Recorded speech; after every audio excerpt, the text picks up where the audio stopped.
Question है आपके सामने और आपसे पूछा जा रहा है, निम्न में से कौन सा युग्म सही नहीं है? ऐसा कौन सा युग्म है जो सही नहीं है?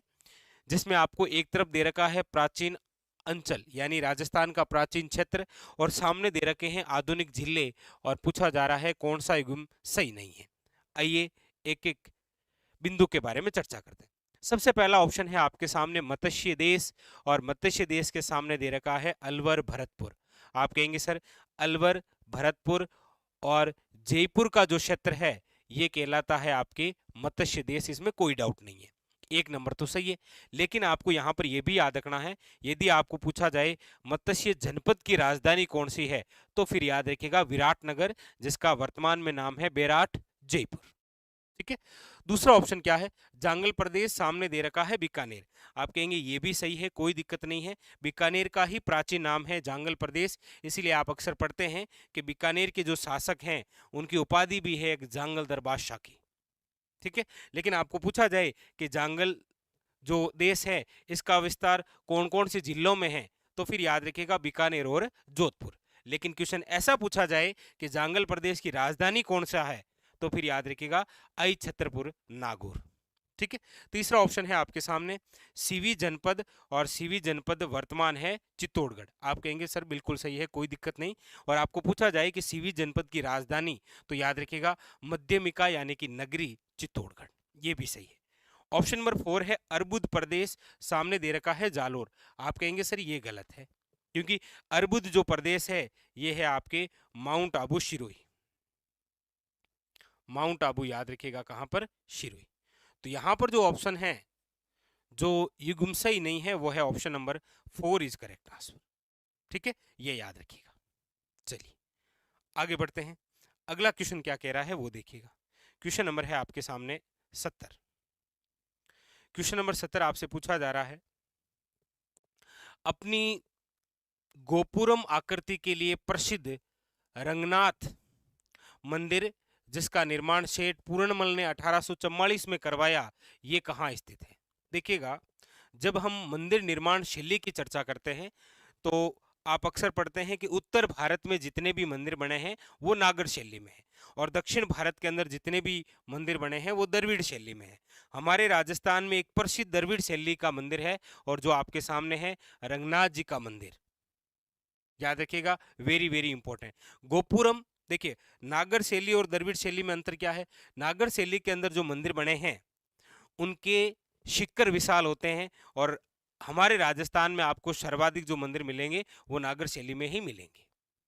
द्रविड़ शैली के अंदर यानी कि आपने कोई साउथ की मूवी देखी है जैसे बाहुबली चर्चा करूं तो वहां पर जो मंदिर हमें बताया जा रहा है उसका विशाल दरवाजा है जिसे गोपुरम बोलते हैं।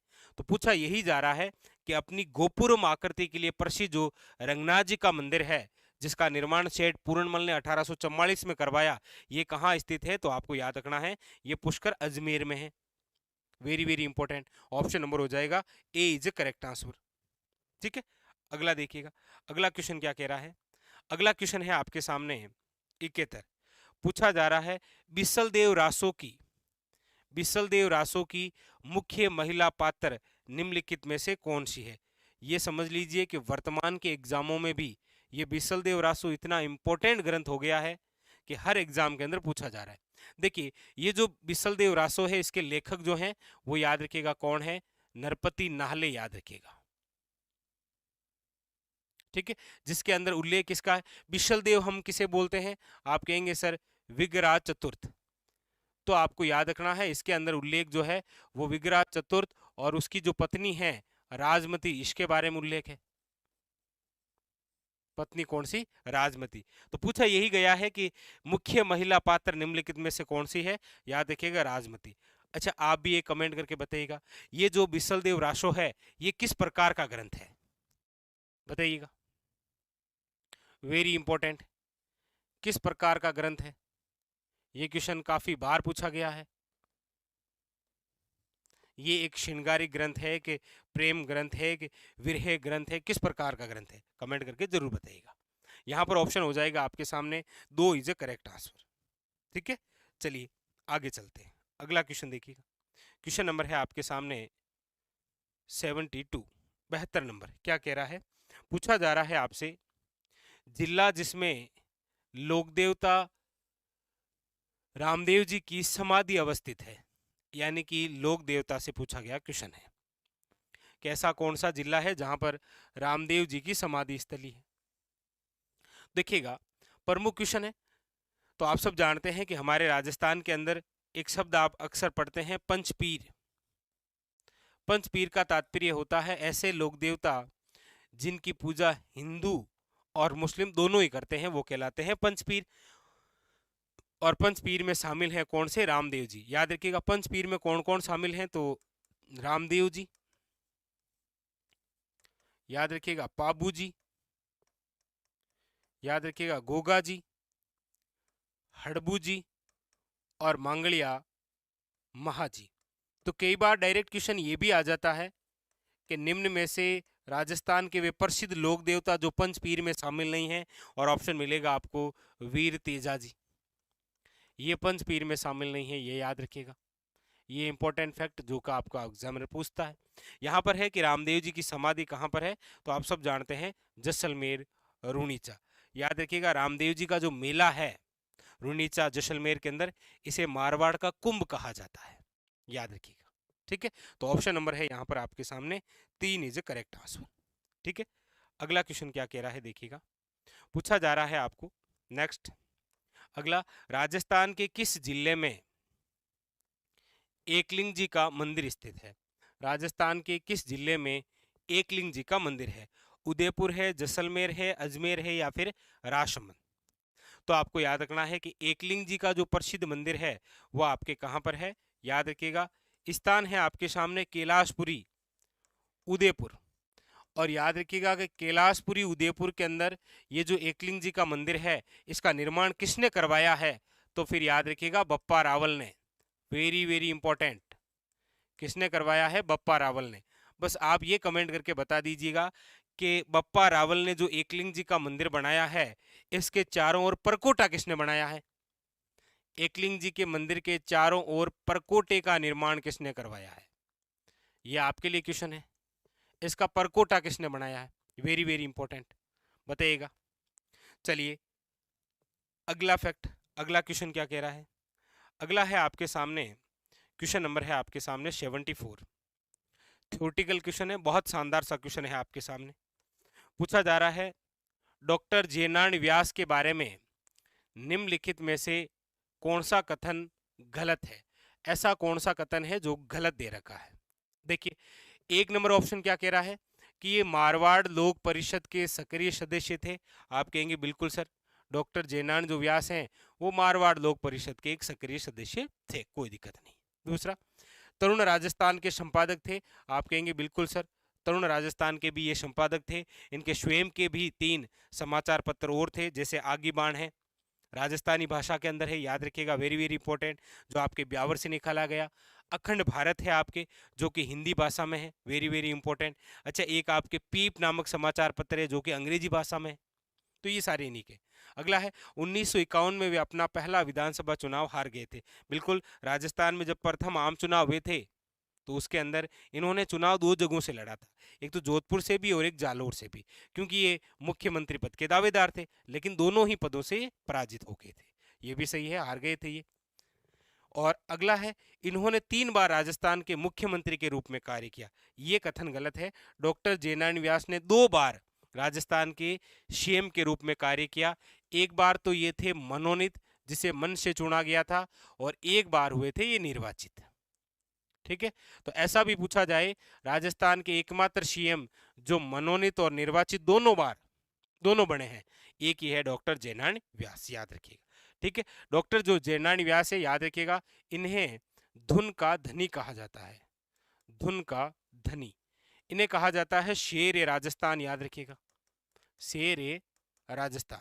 और डॉक्टर जेनान व्यास आप सब जानते हैं कि यही प्रकाश में लेकर आए थे ढोल नृत्य को। ये एक और अच्छा क्वेश्चन है। एक क्वेश्चन ये भी है कि भारत छोड़ो आंदोलन के तहत डॉक्टर जेनान व्यास को कहाँ कैद किया गया था, तो याद रखिएगा शिवाना किले में। इनकी एक पुस्तक भी है पोपा बाई रिपोर्ट और मारवाड़ की अवस्था, बहुत इंपॉर्टेंट। ठीक है। और डॉक्टर जेनानी व्यास ने ही मारवाड़ यानी कि जोधपुर प्रजामंडल का गठन किया था 1934 के अंदर। ये भी क्वेश्चन आप जानते ही हैं। चलिए, जो भी हो, क्वेश्चन बड़ा शानदार था, पूरा थ्योरेटिकल क्वेश्चन आपसे पूछा गया था। ठीक है, चलिए आगे।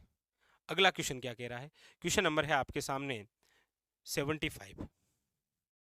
पूछा जा रहा है 2011 की जनगणना के आंकड़ों के अनुसार, 2011 की जनगणना के आंकड़ों के अनुसार राजस्थान की साक्षरता दर है, राजस्थान की साक्षरता दर कितनी है? देखिएगा, राजस्थान की साक्षरता दर पूछे तो है आपके सामने, याद रखिएगा 66.1%।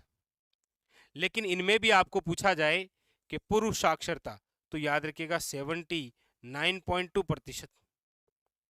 ये आपकी क्या है? पूर्व साक्षरता है, याद रखिएगा।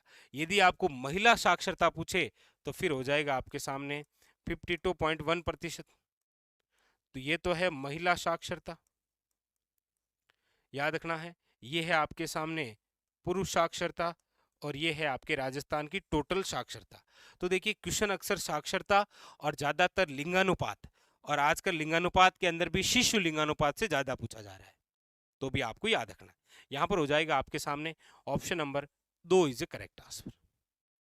ठीक है, चलिए आगे और क्वेश्चन देखते हैं, किस प्रकार के क्वेश्चन पूछे गए थे हमें, देखिएगा। ठीक है, एक एक क्वेश्चन के बारे में हम चर्चा करेंगे।